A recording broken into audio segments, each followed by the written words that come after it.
اللهم صل وسلم وبارك على نبينا محمد وعلى اله وصحبه اجمعين. ازيكم يا بنات؟ عاملين ايه؟ يا رب دايما تكونوا بخير. جيت لكم بقى النهارده في فيديو جديد، بس قبل ما نبدا الفيديو حطوا لايك للقناه وما تنسوش تشتركوا فيها وفعلوا الجرس. والنهارده بقى انا محتاره، يعني هنعمل اكل ايه؟ وبيني وبينكم كده بقى زهقت من الطبيخ والاكل بقى تقيل، مش عارفه يعني معدتي اصلا بقت تعباني ومش متقبله اي اكل تقيل، ومبقتش نفسي رايحه لحاجه يعني. فقلت النهارده بقى يا ترى بقى هناكل ايه النهارده وكده، فمش عارفه. وبيني وبينكم مش عايزه اطبخ يعني النهارده، ولا حتى ماما واخواتي عايزين طبيخ، عايزين قالوا حاجه خفيفه كده، فمش عارفه هعمل. عايزه اقول لكم على حاجه يا بنات، انا كتير يعني بتجيلي مشاهدات حلوه على الفيديو، برضو هنرجع لنفس المشكله تاني، بس كل اللي بيشوفني يعني مش هقول لكم ان انتم ما بتشتركوش، بس بيبقى نسبه 80% بتشاهدوا الفيديو، والجزء التاني ما تنسوش وانتوا بتتفرجوا على الفيديو دوسوا على كلمه اشتراك وحطوا لي لايك وكومنت حلو منكم. ما تنسوش اهم حاجه تشتركوا في القناه. تمام، وتعالوا بقى نشوف احنا هنعمل اكل ايه النهارده. وهعمل جنب الاكل حاجه حلوه، هعمل حاجه في البيت مش عارفه بصراحه، لان انتوا عارفين ان انا كنت سايبه البيت وكنت عند امي ولسه راجعه بقالي يومين، ففي حاجات كتير قوي متلخبطه في البيت فعايزه اعملها. فانا بصراحه لحد دلوقتي انا مش عارفه هعمل اكل ولا هعمل روتين، فمش عارفه. خليكم معايا وتعالوا نشوف احنا هنعمل ايه، وهنجهز فطار، هفطر، هبتدي بالغدا، هبتدي بالروتين. خليكم معايا بقى يا بنات، دخلنا المطبخ ونشوف احنا هنعمل ايه. سمي كده الله، بسم الله الرحمن الرحيم، صلوا على النبي يا بنات.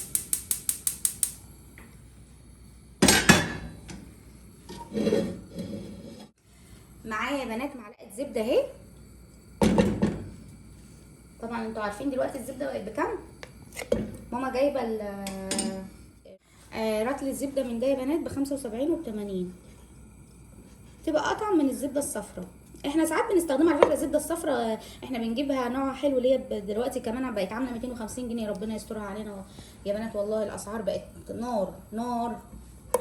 وبعدين بقى احنا عايزين بقى يا بنات ان احنا دلوقتي بقى نعمل وصفات اقتصاديه، الدنيا بقت غاليه يعني، مش اكيد دلوقتي يعني الحاله مش هتسمع ان احنا كل يوم هنعمل طبيخ، لا لازم نمشي الدنيا، لان في اولويات كتيره، مش كل حياتنا هتبقى اكل وشرب اكيد. انا ما توقعتش كده والله، انا كنت بقول لجوزي هناك ان مصر ارخص ومش عارفه ايه، ارخص من المغرب، لان هناك لما رحت كنا بنشتكي برضو ان الحاجه غاليه جدا جدا، فجيت لقيت هنا لقيت الاسعار غاليه جدا، قلت ده وانا حسدتك يا مصر. المهم يا بنات هجيب بقى الزيت عشان السمنه ما تتحرقش، معلقه كده، وطبعا انا حاطه كاتل على النار ميه عشان يغلي وكده. انا هقول لكم احنا هنعمل ايه بقى الوصفه دي. قلت بقى هو كل يوم طبيخ وبتاع، وبعدين انا عايزه اخس، انا سايبه نفسي كده، لا مش هينفع. كل حاجه تقدري تلموها يا بنات في الدنيا الا كرشك. كرشك ده لا سبحان الله ما بيتلمش. كل يوم هقول هعمل دايت وما بعملش، مش عارفه في ايه. كمان الشتا بيتجوع كده. خلاص الحاجه سخنت اهو، فمعايا ايه بقى؟ معايا بصلايه وجزرايه، جزرايه كبيره، وثوم، بس الطماطم مش هنزل بيها دلوقتي اهو يا بنات. نخلي هنا الطبق ده كده على جنب اهو، شوح بقى كده كله مع بعضه. ما اقولكوش بقى على الوصفه دي يا بنات، ما اقولكوش. يلا يا رنا جربيها وقولي لي. كلام ليكي يا رنا اهو، كل بنت عايزه وصفه يعني سريعه بقى، وهي طبعا الاكله دي اصلا اكله الشتاء. انا عايزه اخلي الخضار ده يتشوح كده يدبل اهو. احنا الوصفه دي بناكلها في الشتاء دايما دايما دايما. انتوا عرفتوها هي ايه؟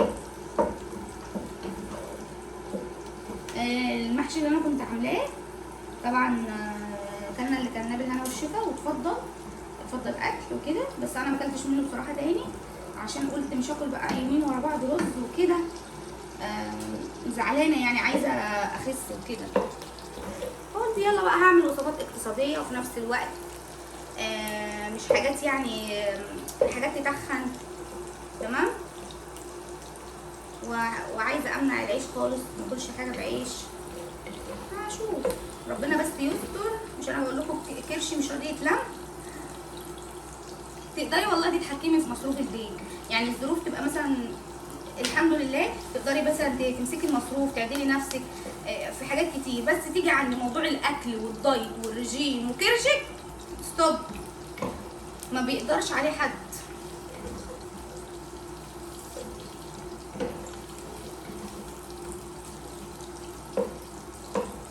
فانا مش عايزه اوصل لمرحله التخن، الاقي واحده اسمها ام حموده مثلا بتكتب لي في الكومنتات بتقول لي انت تخنتي كده ليه. مش عايزه اوصل للمرحله دي. انا على فكره 73 يعني 73 او 76 بس مش اكتر من كده يعني، فعايزه اوصل ل 58 ارجع زي الاول. النهارده انا رغيت معاكم انا عارفه صح. يلا بقى نشوف. بصوا يا بنات معايا كده ده نص كيلو عدس تمام. طبعا العدس ده يعني ليه طرق وحكايات ووصفات، بس دي من اجمل الطرق بصراحه. والطريقه دي يا جماعه دي طريقه ماما،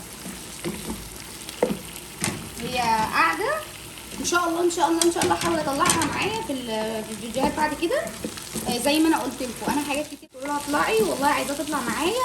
وعايزه اقول لكم مش انا قلت لكم قبل كده انا اي حاجه متعلماها من ماما في موضوع الاكل كده شاطره جدا. انا لما جيت من المغرب عملت لي العدس ده متهيألي مره او قبل ما امشي، قلت لها الله يا ماما ده طعمه حلو قوي. اللي هي ماما كل شويه بتعمل وصفه جديده، فدي الطريقه دي عجبتني قوي. فقلت لها بقى يا ماما النهارده من شويه يعني انا ما كنتش لسه برضه عارفه انا هعمل ايه، قلت لها يا ماما انا عايزه اعمل العدس بالطريقه بتاعتك. طبعا مش عيب، انا قلت لكم قبل كده لما هعمل حاجه بطريقه ماما هقول لكم. فانتوا بقى شجعوها، تقولوا لها هي بتقرا الكومنتات ان هي تطلع معايا عشان تعمل لكم وصفات كتير معايا تمام. وقلت لها بقى هعمل العدس بطريقتي. انا بحب اكل ماما قوي زي ما قلت لك. فهي بقى دايما بتشوح العدس كده يا بنات، بتنزلي باخر حاجه الطماطم مع العدس تمام. طبعا في ناس بيحطوا في العدس بطاطس، بس احنا بصراحه ما بنحب الطريقه التقليديه، ما بنحبش اللي فيها. في ناس بيعملوا العدس طشه، بس احنا بعيد عن كده لان هو اصلا القولون في ذمه الله. القولون يا جماعه في ذمه الله. نشوحه كده. ومعايا كاتل حطاه على النار، مش هينفع طبعا ننزل بميه بارده من الحنفيه. شوفوا بقى الميه يا بنات اهي بتغلي ازاي، اهم حاجه تكون سخنه. ننزل بقى بالميه كده. دي الطريقه دي يا بنات احلى من ان انت تسلقيه. بصوا يا بنات اقلبه بس كده عشان ما يبقاش مكتل في بعض. ومعايا هنا رغيفين عيش، احنا مش هناكل اكتر من كده بصراحه، لان احنا بنعتمد على الاكله دي الوصفه دي يعني العدس ان احنا يا بنات ناكله نشربه يعني زي شوربه كده، ما بنكترش يعني. حتى ماما عايزه تعمل دايت، بقت بتخفف في اكلها كده، واختي برضو. زهقنا من الاكل، زهقنا من الاكل والدنيا بقت غاليه، وعايزه ان احنا يعني ندبر بقى نفسنا ونعمل وصفات كده كل يوم عايز اكل. هنغير شويه بقى. نقطع كده بالمقص احسن حاجه.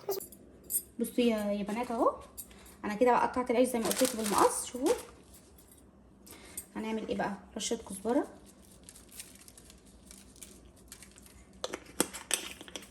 طبعا انتوا عارفين ان انا بعمل دايما كده في العيش. حطيت كزبره وحطيت ملح.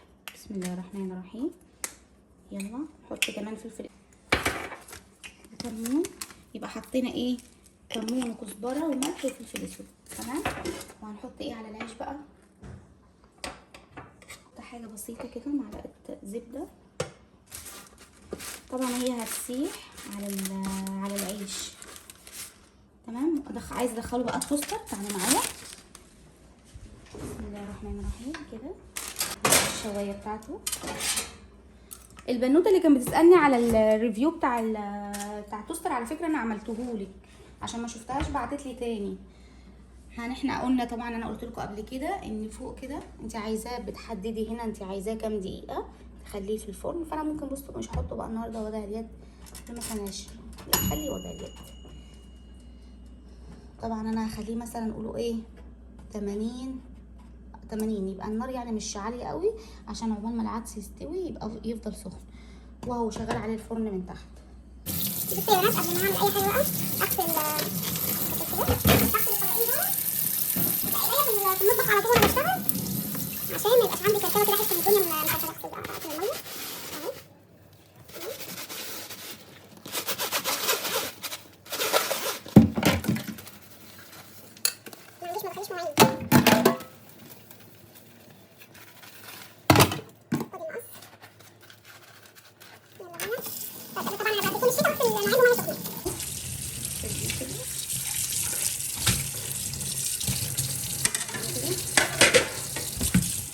خلينا نقص هنا الصلصه.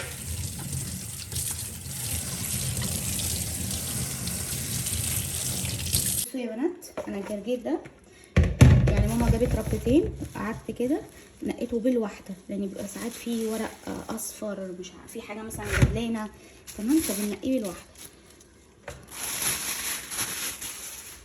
طبعا الحاجات الخضراء دي كمان ما فيهاش سعرات حراريه ومفيده جدا، وليه بتقفل معاكي يعني بتسد الجوع شويه.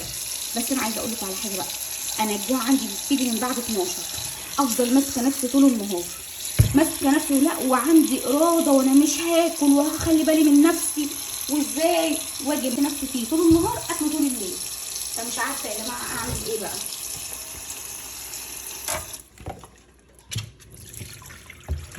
هنحط بقى ايه خل شويه كده وننقعه على جنب اهو.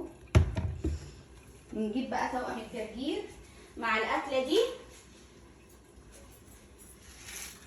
طبعا الحمد لله ان انا جوزي مسافر عشان البصل، تمام، بس طبعا انا بغسل سناني وبسول وكده، بس بهزر معاكم يعني.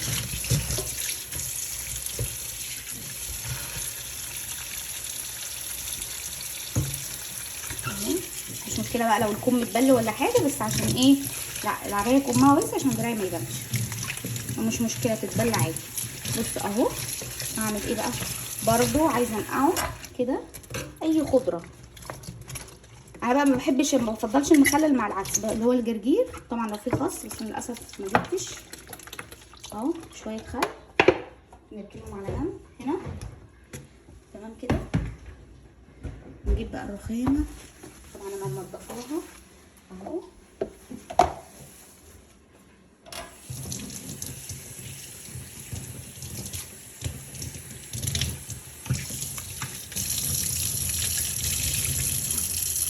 طبعا الفوط دي كل يوم بعمل لها دوره، ما ينفعش تقعد اكتر من كده.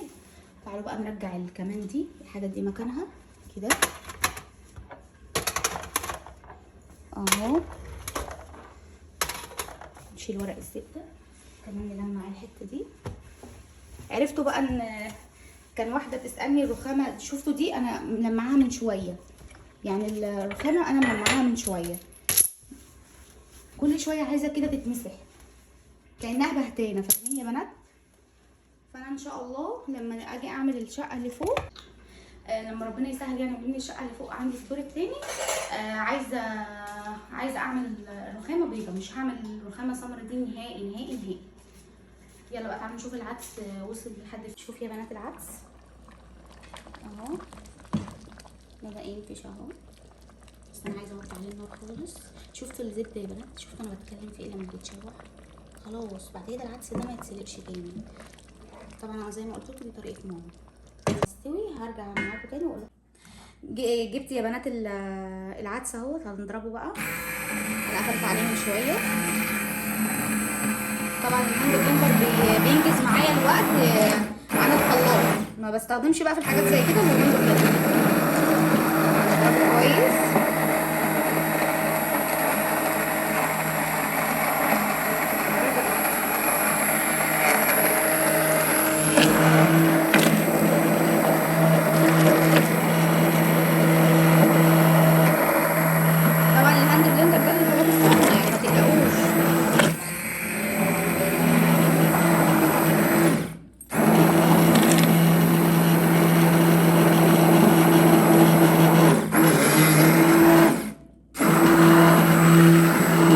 طبعا يا بنات انا مش بنزل في الحله تحت، يعني ان انا بصوا شايفين انا فين كده، يعني انا ما بنزلش في الحله تحت ببوظها.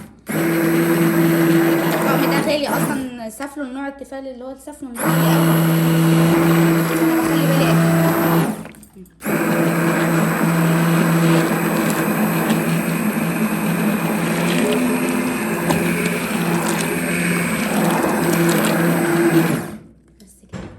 بصوا يا بنات انا جبت طبق المصفى اهو عشان ابتدي بقى ايه اصفي العدس. اهم حاجه طبعا العدس يتصفى كويس، وانا جايبه المصفى مش اللي هي يعني بتكون واسعه كده مثلا، مش بتاعه المكرونه، لا دي بتبقى زي بتاعه الرز، عشان الحاجات اللي احنا صفيناها ما تنزلش تاني. هو بقى الطماطم التفل زي تفل كده يا بنات، شايفين؟ يلا بقى نفضي الكميه كلها كده مع بعض. وطبعا العيش برضو انا مغطيه عليه عشان عايزه بحب اكله كده يعني يكون محمص ويكون سخن، عشان طبعا فيه زبده وكده.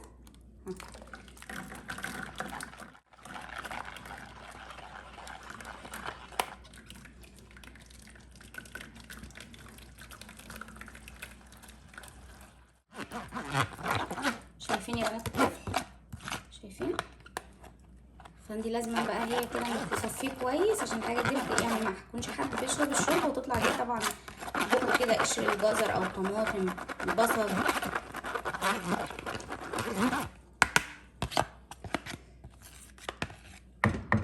بصوا بقى يا بنات، هرمي بقى الحاجات دي في الباسكت واغسل المصفى والحله، لان هعمل في نفس الحله هغسلها عشان نرجع نشوف احنا هنعمل ايه تاني في العدس. خليكم معايا كده. خلاص يا بنات الحله اهي نشفت، تبقى شويه زيت تمام كده. احنا مشوحين معلقه بقى صغيره يا بنات عشان احنا اصلا كنا مشوحينه بزبده. معلقه اهي تمام. نجيب بقى المعلقه الخشب عشان نقلب فيها.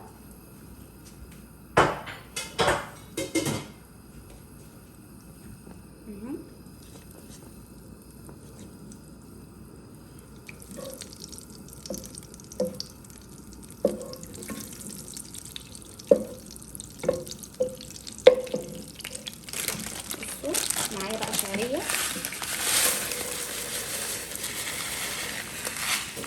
زي 4 معالق كده كبار. تمام يا بنات، يبقى ايه 4 معالق شعريه كبار. طبعا احنا العدس عندنا اساسي لازم بنعمل له شعريه.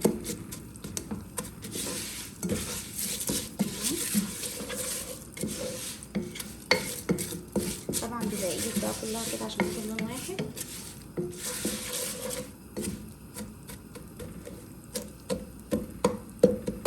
بصوا يا بنات بدأت تاخد لون، بقت ذهبي اهي. شايفين اللون. يلا بقى ننزل بالعدس اللي احنا صفيناه. بسم الله الرحمن الرحيم.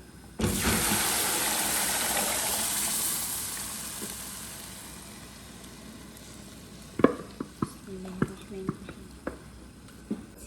نقلب بقى كده. طبعا الشعريه اصلا في الاخر ما بيبقاش ليها اثر. شايفين يا بنات كده. نحط لها بقى مكعب مرقه خضار. وبهارات العدس ما بتبقاش كتيره، اللي هي بهاراتها الاساسيه اللي هي ايه، كمون. نحط شويه كده زي نص معلقه شاي لان انا عندي نص كيلو. تمام. ونحط ملح. ما ننساش ان مكعب المرقه بيبقى فيه ملح وشطه. الشطه شويه زياده عندنا بنحب في قلة كده. بس نقلب بقى اهو كده.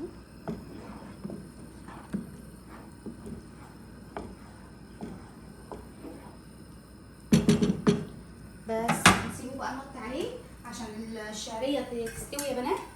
نغطيه، اوطي عليه النار بس وارجع لكم بقى. هفتح عليه اشوفه. بصوا والشعريه طبعا بدات تستوي، بس انا نسيت كمان طبعا الفلفل الاساسي بس انا نسيته. ازاي تحطه معاك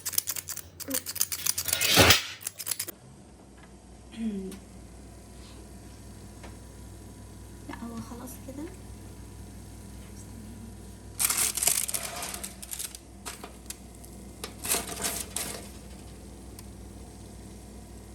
هو انا نسيت مش عارفه اليد بتاعت العيش فين. هو بدأ يحمص اهو، بس هخليه يحمر سنه شويه كده وارجعه واطلعه تاني. خلاص يا بنات خلصت العدس ورجعت لكم تاني بقى. حطيته كده في الطقم ده. شوفوا اهو. طبعا انا دقته جوه زي العسل. لو جربتوه يا بنات قولولي لو حد هيعمل الطريقه دي. هو طبعا ما فيهوش افتكاسات، يعني انا ما عملتش حاجه عشان، بس لو حد الطريقه دي بالنسبه له جديده، يعني بالنسبه لنا كمان الطريقه دي كانت جديده، لقيتها ماما كل شويه تعمله كده فعرفته انا اهو. بس انا ما ب... انا بحب جدا العدس بالليمون. اديله عصره كده، والعيش اهو جميل. كمان القماشة ده اهو، العيش ده زي بتاع الكشري بس بيبقى شامي بقى. تمام اهو.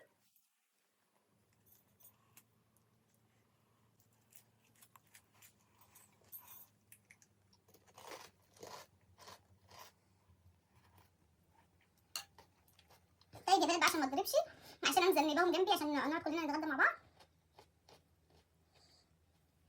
عشان هو سخن وهتضرب بعد الفيديو، فهقفل معاكم بقى واستنوني فيديو جديد. ما تنسوش تشتركوا في القناه زي ما قلت لكم. يلا اشوفكم في فيديو جديد ومع السلامه.